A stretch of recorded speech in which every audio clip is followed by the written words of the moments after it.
जहां खबरें होती हैं बिल्कुल बेबाक और बेमिसाल। ऐसी ही एक रिपोर्ट के साथ हाजिर हूं मैं आपके सामने। तो चलिए बढ़ते हैं आज की खास खबर की ओर। जगदीप धनखड़ से राधाकृष्णन तक कैसे एनडीए ने लिया टर्न। आरएसएस दक्षिण भारत ही नहीं, इन्फेक्टर्स पर भी है बीजेपी की नजर। नई दिल्ली। जगदीप धनखड़ के इस्तीफे के बाद बीजेपी ने उनके उत्तराधिकारी के रूप में सीपी राधाकृष्णन को चुना है। महाराष्ट्र में भी उन्होंने विवादित पब्लिक सिक्योरिटी बिल पर विपक्ष की याचिका को संभाला था, लेकिन उनके एक्शन उनकी वैचारिक निष्ठा और अनुभव पर आधारित थी। धनखड़ का आरएसएस से कोई गहरा रिश्ता नहीं था।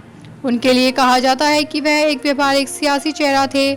दूसरी ओर राधाकृष्णन 17 साल की उम्र से जनसंघ और आरएसएस से जुड़ रहे हैं।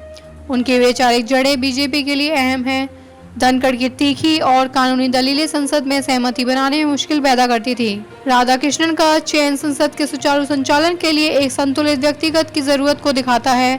वे सियासी बोझ से मुक्त हैं और विपक्ष उन्हें सहमति वाला उम्मीदवार मान सकता है।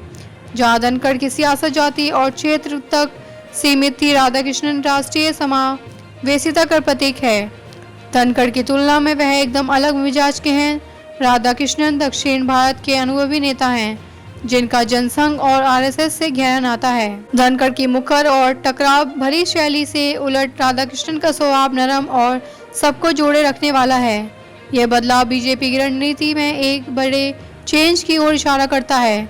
धनखड़ का चयन 2022 में जाट आंदोलनों के बीच हुआ था। ये जाट समुदाय को यह संदेश देने की कोशिश थी कि उनकी आवाज़ सुनी जा रही है। वहीं राधाकृष्णन का चयन ओबीसी समुदाय और दक्षिण भारत में बीजेपी के विस्तार की रणनीति को दिखाता है।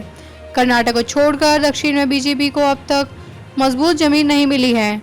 राधाकृष्णन ने तमिलनाडु में डीएमके की आलोचनाओं का जवाब सूझबूझ से दिया है। हाल ही में उन्होंने मुख्यमंत्री एमके स्टालिन से सियासी मुलाकात की। उदयनिधि स्टालिन के सनातन धर्म वाले बयान पर उन्होंने नरमी से जवाब दिया और उन्हें बच्चा कहकर टिप्पणी को खारिज कर दिया था। फिलहाल के लिए इतना ही। फिर मिलूंगी आपसे एक ऐसी ही बड़ी और खास रिपोर्ट के साथ। तब तक के लिए देखते रहिए भारत न्यूज 360 टीवी। सच का सफर हर दिन तक।